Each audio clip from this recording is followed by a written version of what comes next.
All right. Welcome to the Ultra High Net Worth Clients Podcast. I'm your host, Chris Broadhead.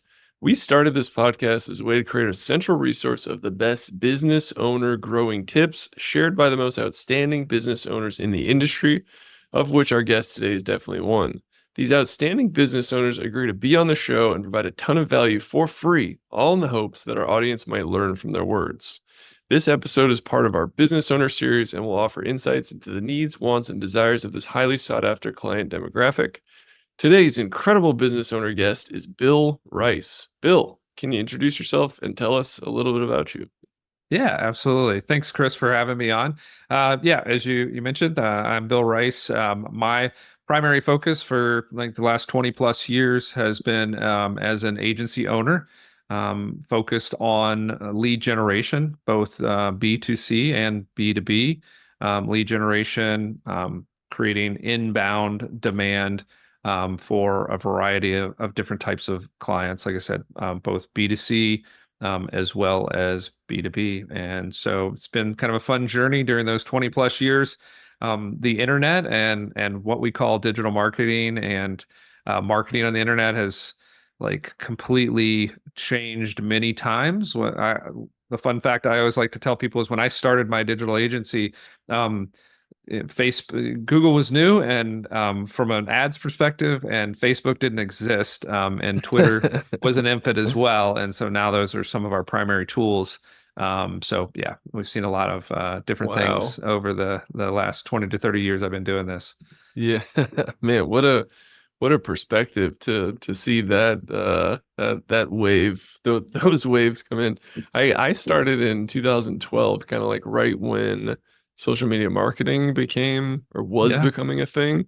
And even then, people were like, they had no idea what I was talking about. And so I can only imagine what Yeah. 2004 was like. People probably didn't even know what the internet was. Yeah, it was so two of my favorite quick stories about that is I remember we were building an online one of the first internet banks at the time. And so one of the stories is one of our developers came to me and he said, "Hey, you should take a look at this Google thing." And he brought it on. He's like, "Yeah, you just search for whatever you want, to find." And I was like, "Why would anybody do that? Why wouldn't you just go to the Yahoo directory, right?" Which that was the thing, right? You just went to Yahoo directory and you searched through all these links trying to find your stuff. And it was a little bit slow, and it was so that was like my first introduction to Google was like the weirdest page. It just had a box and nothing else, right? Um, and so yeah, so that was kind of fun. And then for the internet bank itself, um, so this was the first time you could kind of go and apply for now we think about lead forms all the time and applying for mortgages online, but you had to fill out a form and it had like 20 pieces of information. Well, we actually had to record a how to and an FAQ on how to fill out a web form because that was such a weird thing. Like our biggest challenge was getting people to correctly fill out a web form, which now is just ubiquitous. Like we fill them out without even thinking or autocomplete them. But back then we had to explain to people how to fill out a web form so we could get them a loan. Mhm. Oh, man. Okay, cool. So, how did you even know that this was an industry that you could get into? Yeah. So, I mean, my journey was kind of a weird meandering path into digital marketing. It's not what I studied, for sure. I came out of the military and as I came out of that, I went into Intel, which was some things that I was doing as a contractor. And we were starting to do some of the first intelligence type stuff on the internet. And this was back in like 96, 94, 96. Internet's a new thing. Intel was having to kind of deal with that.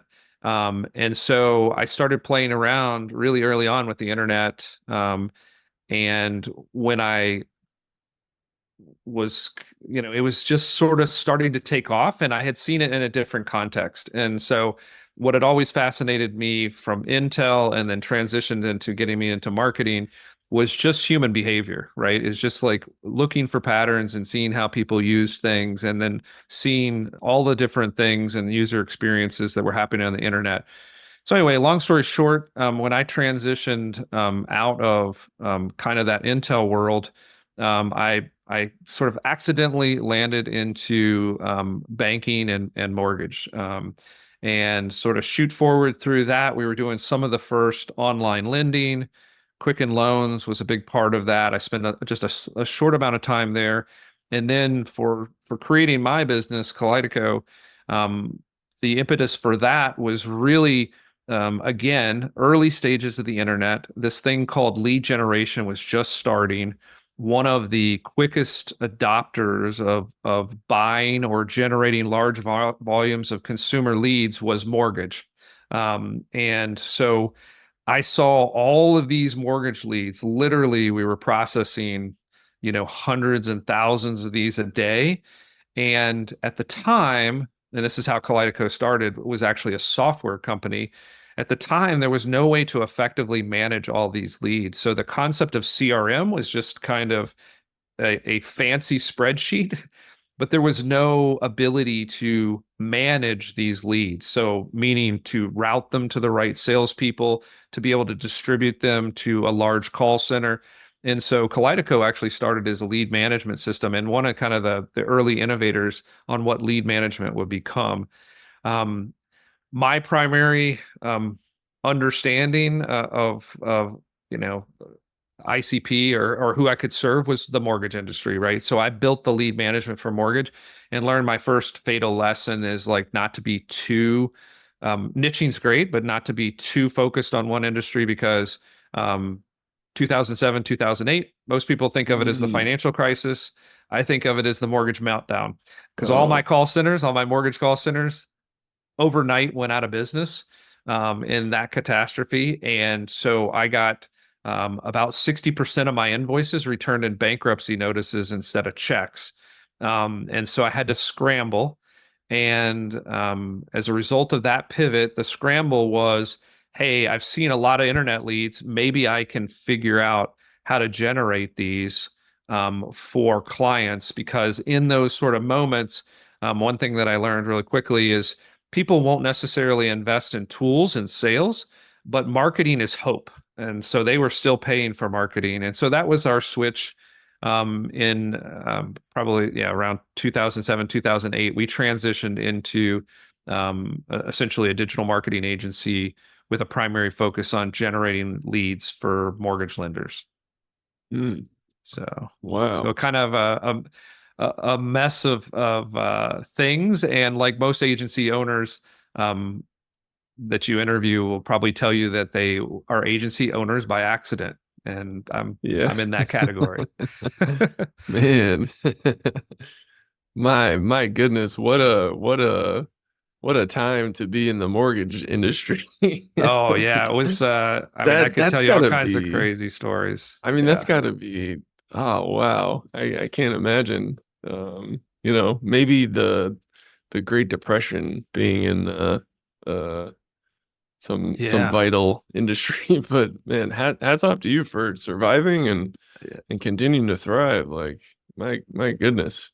yeah. I Uh, kind of, it's funny because it's happened a couple times. We went through a cycle like that with COVID, not in a kind of financially destructive way, but like equally, you know, Disruptive. unsure as to like what was going to happen next or how to proceed through it. Yeah. And then we're kind of in a similar circumstance with mortgage right now. Like the mortgage market is kind of broken because there's not a lot of housing inventory. Rates are um, high, which is not unusual to go through a cycle like that, but it's been high for so long, and it doesn't look like that's going to correct. And so to some degree, I kind of enjoy those moments of sort of crisis because if you can stay calm and keep your head in it, those are where we had our kind of our biggest you know jumps forward as far as growth. So Hmm. helping our clients survive and thrive and then come out of that strong has done similar things for us. So Hmm. Awesome. Awesome. And I love the name Kaleidico. Can you talk about the yeah, coming up with yeah. that name? The origin of that, yeah. I always say it's our single worst marketing decision, and somewhat by happenstance has actually well early on benefited us. So early on, we didn't I didn't actually know what I knew that I was done with corporate and I wanted to do my own thing, but I wasn't really sure what that idea was. So the sort of idea behind the name was kaleidoscope, as you would expect. So there's like all these little fractals, and wasn't really sure. But if you kind of like, turn it and optimize it, eventually it kind of comes into something with some clarity and at least some beauty around it. So that was the Kaleidico part, and then Ico. At the time was just kind of this silly notion of taking a Latin phrase, which was to hit or to win as in a deal. And so we were like, okay, kind of put this thing into focus, and then ideally, we'll win out of it. Horrible name, nobody could spell it. Over time, people have become more familiar with it in the markets that we serve. However, very early on, a lot of people would say, "Oh yeah, I've heard of you." And I'm sitting here to myself as like, no, you haven't. You just like the whole concept of a kaleidoscope was familiar enough that I think early on people just like sort of mentally got confused and thought that we were, something that they had heard of before. So who knows? I wouldn't name it something like that again, but anyway, Yeah. it's endured. Yeah. Any naming advice for any listeners considering various names? Yeah, kind of depending on what you're doing. I probably have some contrarian advice on naming. So early on, when you're kind of getting started, um, you don't have a brand. It's probably too expensive to kind of invest in a brand. So I actually like the concept of naming initially very specifically to kind of what you're doing, right? And a lot Mhm. of times you can get something that's not like optimal, and all my world is in the internet, right? So to get a domain name that you can actually buy for, 12 or 13 bucks instead of like thousands, I think it's a good place to start because the technology has become so effective that once you decide what that brand is, or you get to such a level of traction or funding that you can think about the brand, and we've seen a lot of significant people and companies do this, it's not terribly hard to rebrand into that like sustaining brand, but early on, I think a lot of times founders, especially if you're bootstrapping and those sorts of things, spend an inordinate amount of mental and monetary resources on trying to figure out the perfect brand instead of just getting in the market and being crystal clear as to what you do as you enter that space. Mhm. We are cut from the same cloth. My first social media marketing company was called Suit Social. My podcast company that we mostly worked with founders was called Famous Founder, and my current uh, video Facebook ad company that works with financial advisors is called Advancing Advisors. All three of those domains were $11 each. Yeah, I love it. I think that's totally the right way to do it, and it's super effective. Gives you a little leg up with Google, and I think even from like if you're going to do some ad spend and stuff like that, like the more clarity you have in your name, the easier it is for the consumer to kind of Mhm. move forward with you. So. Yeah, yeah. Awesome, awesome. So let's dig into Kaleidico. So it sounds like you started in the mortgage industry. Is that still the predominant industry that you serve? Yeah, actually, funny enough, sort of post crisis, we tried to kind of step away from the mortgage and diversify, probably too much. And so there was a phase early on in Kaleidico as we became an agency where I always joke that we did anything for money. And sometimes that's a natural initial phase, but I'm a big fan of niching. So once I realized and matured to the fact that the mortgage industry wasn't going to like completely disappear, then we kind of went back to things that we knew really well and we had expertise. So now I'm a big believer in being an expert in the market that you serve, and of course the services that you offer. But I like to be an expert in the business as well. So mortgages continue to be a primary vertical. We've also expanded over the years into law firms and senior living communities. And then the nice thing about that, and again, another one of my kind of principles is I like to be in industries, if I'm going to expand, where those organizational sort of aspects or those businesses are very similar. And all three of those are share some characteristics that are really advantageous to us as an agency. So most importantly, most of them, even of significant size, don't have a marketing department. And so it's easy for us to come in as a turnkey marketing department. So I like that. Most of them have like a marketing director or something like that, but they don't actually build out marketing. And they're sales driven because we generate leads, and we like our kind of top level KPI to be the delivery of a lead, a sales lead.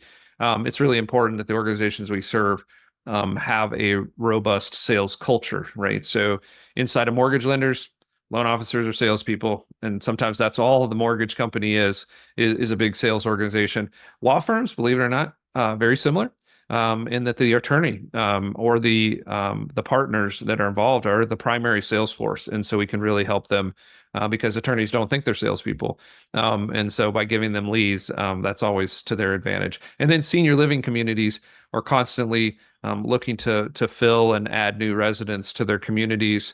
And again, most of that is as an outreach director, but again, a sales process of bringing new residents into those communities. So those are the three primary industry or areas that we serve right now.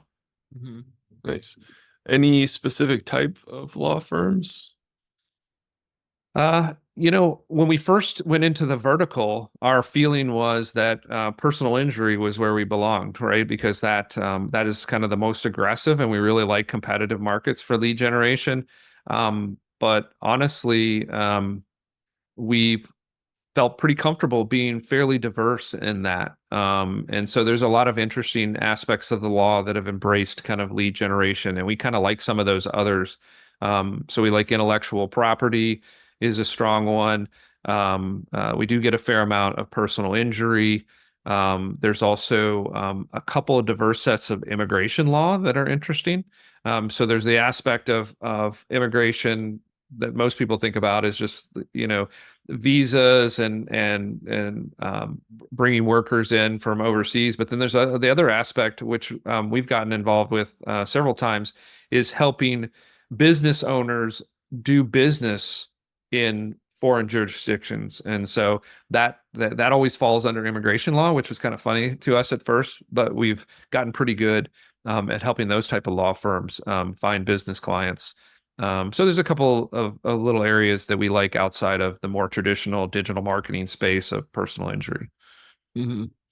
Got it. Got it.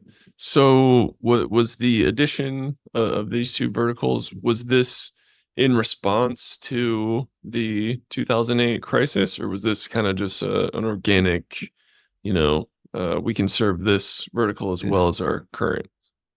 Yeah. Yeah, actually, senior living is probably our community is probably our least developed vertical, but it's probably almost as we've been doing it almost as long as mortgage, and that was accidental, sort of happenstance into a few clients in that area. And we like the space, but we haven't really put a lot of resources into figuring out how to expand there. But that's something that we're kind of in the process of doing. Legal was more intentional. So of the different types of verticals that kind of embrace the buying or the focus on individual lead generation versus just buying creative services from a marketing agency, which we don't do that. I always say that we're not into like pretty pictures. So we have a little phrase that we always say: it's not beautiful unless it works beautifully. And so we're very pragmatic. Obviously, we do good creative work as well in order to get that lead generation to happen. But we want to work with industries that are embracing and value highly the individual sales lead. Okay. Awesome. Awesome. And then, what are your kind of main ways of generating these leads? Yeah. This is where we probably sit in again, a little bit of a contrarian spot. So most agencies generate most of their clients from outbound sales. And agencies will, they'll have SDRs and BDRs do outbound outreach, or are heavily reliant on PPC and paid advertising in the market. I started early on with content. And because I started early, I had a lot of advantages in SEO. And so that has served us well. But although I think I'm a pretty good salesperson, like I didn't like doing the cold outreach. Like I loved sales. I like being on sales calls and conversing with clients about, solutions to their problems and hearing those. But I wanted them to kind of be a little bit pre-sold. So early on, when I switched to the agency, I just started creating content at that time, writing about problems that I could solve. That was the other thing early on. I didn't have any case studies. So instead of writing case studies, I actually wrote sort of like, oh, here's a problem your industry has, and here's how we solve it. So I was actually sort of writing use cases, which I found to be just as effective as case studies, and I don't have to worry about getting permission from clients. So doing playbooks, writing about different use cases and that sort of thing. So early on, it was that. And then later, more and more video, right? So we're spending a lot of time with video creation. So currently, although we're starting to, because we want a different level of growth, we're starting to kind of tiptoe into outreach. But up until this point, everything has been inbound. It's all been produced by content. And, we've gotten to, a few million in annual revenue, and I'm the only salesperson, right? Because all of that coming inbound, I use a lot of automation to make that a good experience for the people that are coming through, and filtering that and putting them into nurturing.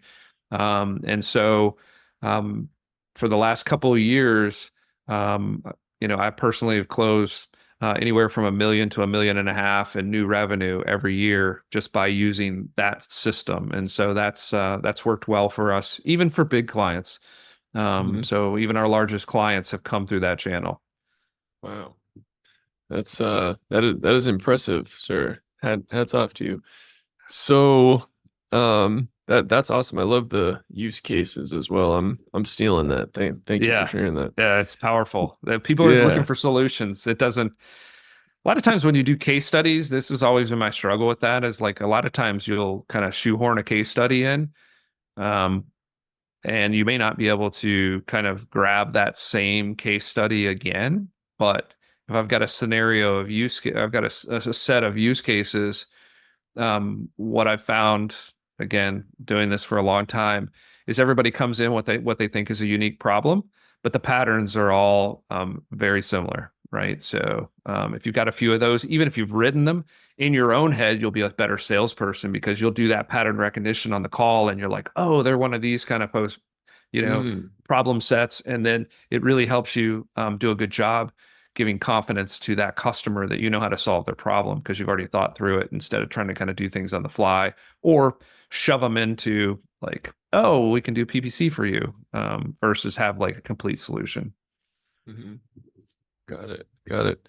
And you mentioned that automation helps you to, close this substantial amount of business. Can you share any specific automation you use that helps in that workflow?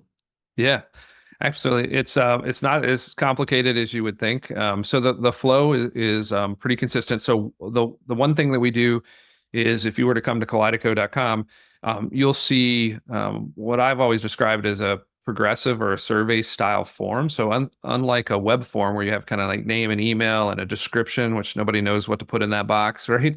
I actually ask, we create these multi-part survey style forms for two reasons. One, most of the leads, and we've looked at this through Google Analytics, probably about 80% of the leads, even for business to business, is filled out on a mobile phone. And so it's kind of hard to fill out a web form there. And even if you were to fill it out, you're not going to give a lot of information, because it's just hard to type on that. But if you have survey questions, meaning you're asking a question, you're giving them some multiple choice, they pick it, then they go to the next piece.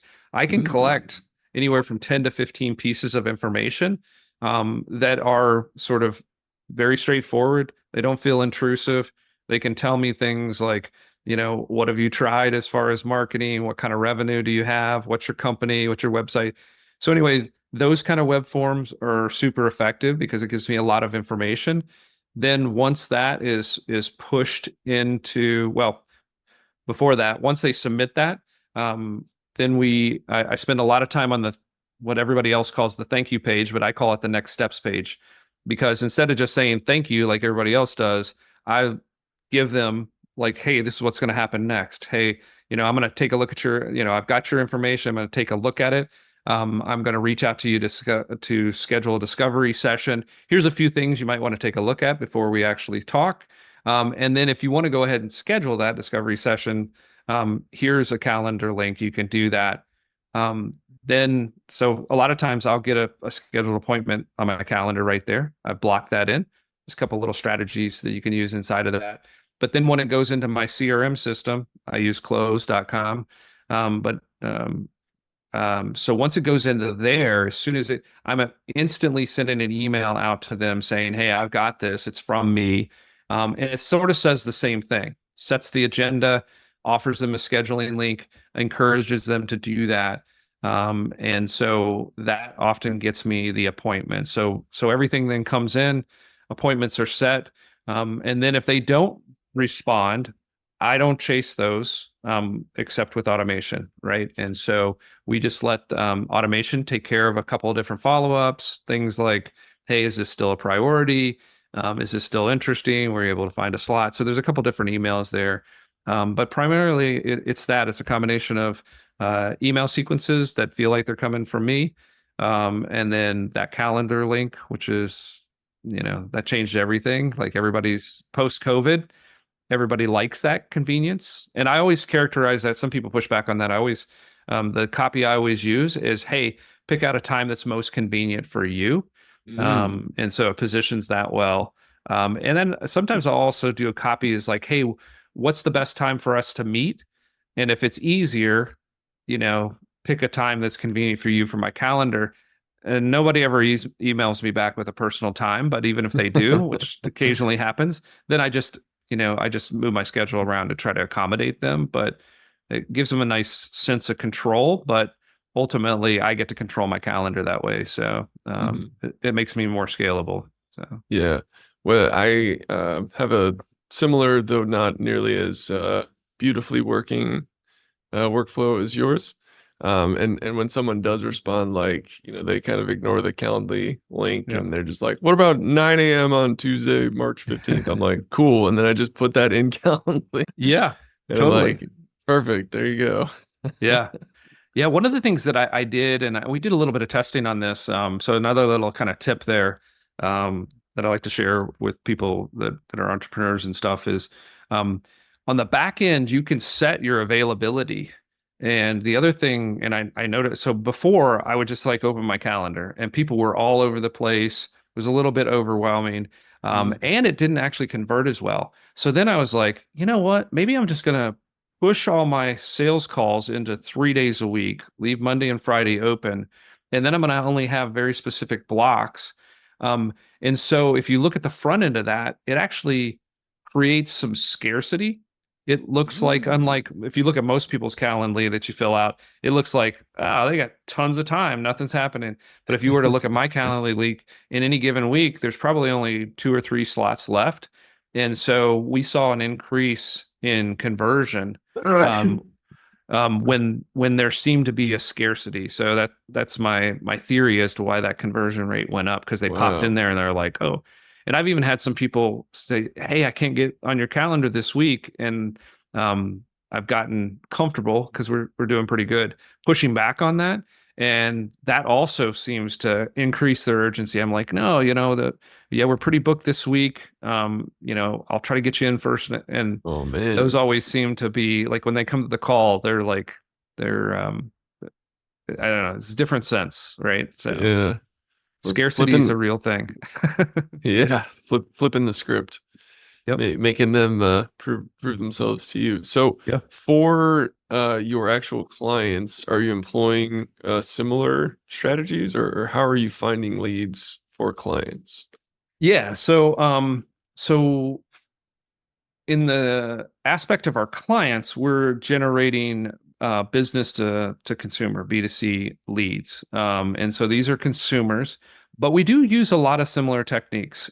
So we are doing a more multi-channel approach in their case. So we're doing a lot of PPC, which is super effective for consumers. We're doing content. We're doing social media. So we're a full service agency. And when we're doing lead generation, we want to kind of use everything that's available. So the way it kind of works is we get a budget from the client and then we allocate that budget to optimize for them. And because we've been in the industry, we know how all these channels work and we know who the competitors are. And so we can kind of come into that market with a head start and an optimal mix of those different marketing tactics. So we're generally using a variety of those. But when we get the lead, we're advocating a really similar approach where we're trying to use automation in the consumer aspect. I probably should do more of this with B2B. We're heavily using text. We have permission. So like that first confirmation is a text message, which consumers seem to appreciate. A lot of times they'll schedule the industries that we serve. That meeting is important. They need to get on a face-to-face meeting for a variety of different reasons, some of which are regulatory. And so the text message is super effective. Most appointments get scheduled there. Email, as much automation as we can, and then long-term nurturing and lead management inside of that system is important. So similar, I would say, but to some degree, we don't have as much control over the sales process as I do with our clients, and so kind of depending on what they're doing, that directly impacts their ultimate success with those leads for sure. Mhm. Awesome. And what program do you use for the nurture sequences? Email, SMS? So for us personally at Kaleidico, we're doing that within Close. In the mortgage industry, there's a variety of different solutions, again, usually chosen by the client. Um, but but they can be, again, some of them are doing it in their CRM, and some of them are using things like mortgage. There's a really popular one, Total Expert, which allows them to kind of build those sequences.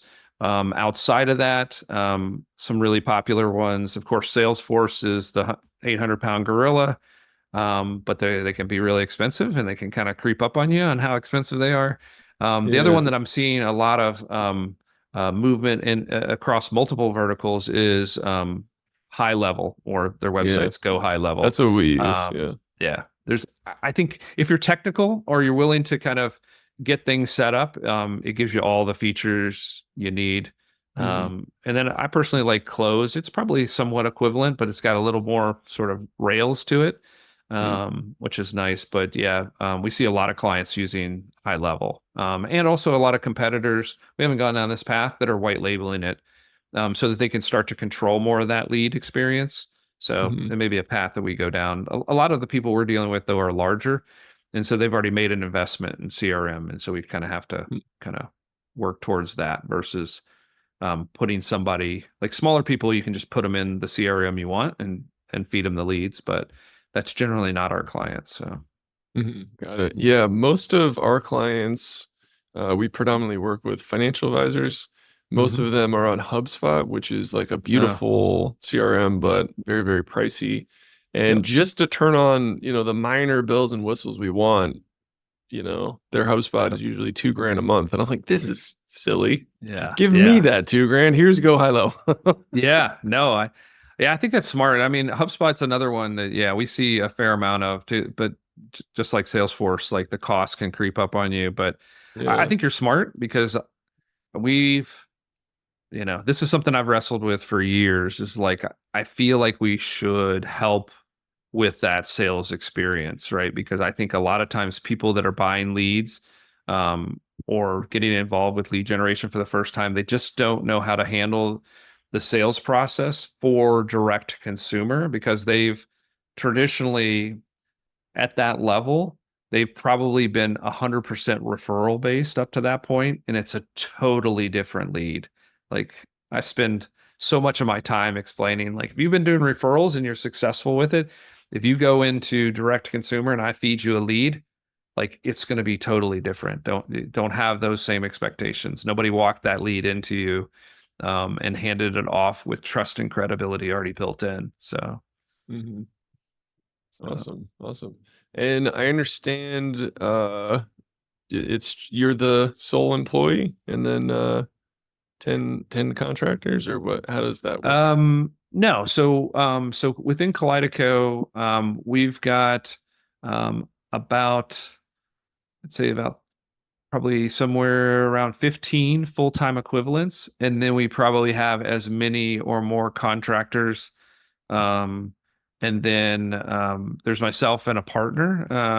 Just within the last couple of years, I had a partner buy in to the operation with me. So Mm, so I've okay. I've taken over most of the revenue generation, and he's filling the CEO role. So that's kind of, I get to do the fun part, and he gets Cool. some of the headaches. Yeah. And then the way we've kind of built out the employee base is, most of our employees, full-time equivalent, are customer relationship facing account executives, and then contractors. We leverage that for a lot of the very specific skill sets that we need. So that allows us to expand and contract as we need to, and also reach out to some really talented, very specific skill sets, social media, SEO, and that kind of stuff, which Mhm. sometimes is hard to hire. So, Mhm. Got it. Okay. I apologize. I thought, hey, that's I spent great. a lot, I spent many years as the only employee. So it's not a, Yeah. Yeah. not a bad, you figure it all out, and then that helps you actually staff it out better, I think, Mhm. honestly. So, Yeah. Awesome. What else? So can you talk about the process of finding, a partner? yeah, it was kind of, sort of interesting. So, over the years, I've had different partners, as is the case with a lot of startups. Like my first partner was probably my worst, and probably shouldn't have started Same. as partners.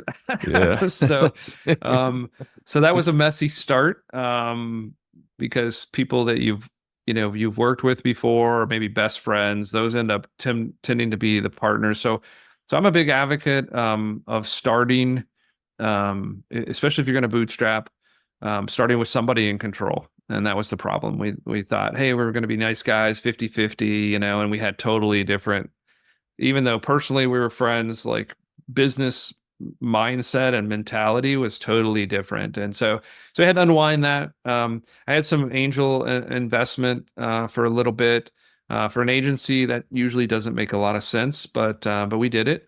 And then over time, unwound that partnership. This latest one has been the best, by far. And the way I entered into this was a little bit, as are a lot of things, in my journey, almost by accident. So I had, during that COVID period, we got a lot of inquiries for people wanting to buy agencies, and I had never. I just assumed that I would do an agency, and then when I got old, I just close it down. And I never realized kind of the appetite and the liquidity in the agency market. And so I started getting a lot of these inquiries, and I was like, hey, this is kind of interesting. At the time, because we were struggling through another one of those dips. I probably didn't realize this at the time, but I was um, getting a little burnout. And so it's Mm, like, man, if I could sell this thing, that would be awesome. Anyway, fast forward the story. So I went out into the market, fully expecting and intending to sell the agency. Learned a lot about making it marketable. Spent like 18 months really getting the agency into an attractive state. Um, processes, client retention, just like really focusing down on some of the key metrics that, through conversations with some of the folks that were sort of advising me on M&A, like what was attractive. And so that was really good for the organization because it just like really tightened things down. I think it made a better experience for a lot of employees, definitely a better experience for our clients. And then went into the marketplace and got all kinds of different inquiries. Like we got SaaS companies that wanted to strap on a professional services arm. We had other agencies and private equity that wanted to roll us up, which is a pretty common exit. And then, fortunately, had an individual actually come into the mix and said, "Hey, would you be interested in me buying a majority stake and you staying on?" And we kind of shift roles here, and then we try to build the business from there. And ultimately, that was the deal that I took, which gave me a little bit of liquidity, which was nice to take some money off the table. And then also to have a partner that had that had a complementary sort of role set. He was like really good at operations and fulfillment and process, which are all things I hate. So, and had relied heavily on account executives to do fulfillment well, and they did a good job. But he brings a nice, better sort of plan around that. And then I got to focus on revenue, some product. I always think of, even though we're doing agency services, I think of them as products. So rolling new products out to our clients and to the verticals we serve, and then focusing on that revenue generation. Because I'm one of those odd agencies. I'm not a creative. I was always a biz dev sales guy, and so that's where I really love to kind of hang out, is generating and closing leads. So anyway, that's how I kind of ended up in that. It was, again, just listening to the market and getting some of those inquiries, and then sort of figuring out how to do it with some good advice. Yeah, well, it sounds like you made the right choice. That's Yeah, no, it's worked out. It's worked out great super nice. Yeah, that's awesome. So you mentioned selling some of your business and creating a liquidity event. Do you currently work with a financial advisor? I don't. Probably if in another world, I probably would have been a financial advisor, because I love I've always managed my own money, and I've done pretty well on that side. So I have struggled. I've talked to financial advisors a few times. I've always struggled with the trust element of handing over a significant portfolio to a financial advisor. So I've talked to a few, but I've never gone down that path, and I've done pretty well managing our investments. Yeah. So, well, you're a super smart guy, so that doesn't surprise me. Is there anything specific a financial advisor could do to gain your trust? yeah, I mean, I think it's it's like anything else. I mean, kind of to take a look at what you're already doing, and show opportunities to either do that better, or to potentially see other opportunities that maybe you're not aware of. So when I did have that liquidity event, I looked at a couple of different investment options, and so yeah, there's that window opens beyond stocks once you get to a certain scale. And so that was kind of interesting to consider, whether it's to reinvest in other businesses. Anyway, so I think that's interesting. I think a lot of financial advisors can't bring that additional layer of sort of diversity or complexity. So those are some things that I think are always interesting. And a couple times I've talked to people, it's to try to not to just do what I'm already doing, because I feel like I'm doing that pretty well, but to show me things that I might not understand or maybe missing. Awesome. Well, I appreciate you sharing that. So we are already well over our time. I appreciate you staying longer than scheduled. My final question is an open-ended question you can take in any direction that you like. And the question is, what are you working towards? Yeah. So on the Kaleidico side, I think it's interesting and fun now that we are at a scale where we're actually with my partner looking at some bolt-on acquisitions. So ways to grow with acquisition. I've never had that ability to do that before Mhm. because we'd always been bootstrapped. So that's a new adventure that I'm excited, and we're looking at some different opportunities there. And then the other thing that's interesting um, is we have some businesses that are kind of embedded inside of the agency. And so right now we're working on a couple of initiatives to potentially spin out some separate um, specific brands um, within the business. So that's going to be kind of interesting to potentially have some satellite brands and to become more of a holding company and start to unlock some of the value inside the agency. So those are kind of the two big ones, I think. That's exciting. Quick follow-up. Any specific bolt-on company, or not companies, but functions that you'd be looking for? Yeah, we're actually so we're specifically we're actively looking right now. So we're looking for um, any agency that or at least the ones that have been attractive so far, that are in a vertical that we haven't necessarily considered, that probably feels a little bit similar to some of the other verticals, or at least operates, has an appetite for lead generation.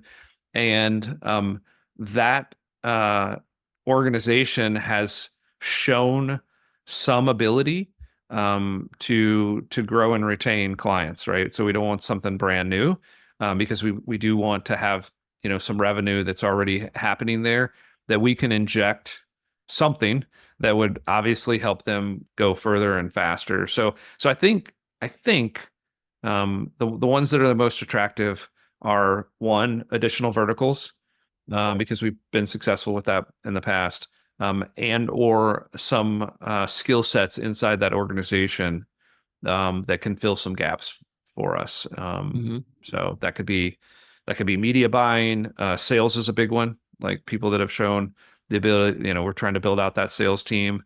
So sales is yeah. So that's probably if I were to boil it up, two big themes: add on verticals or fill some gaps in the organization that we. Mhm.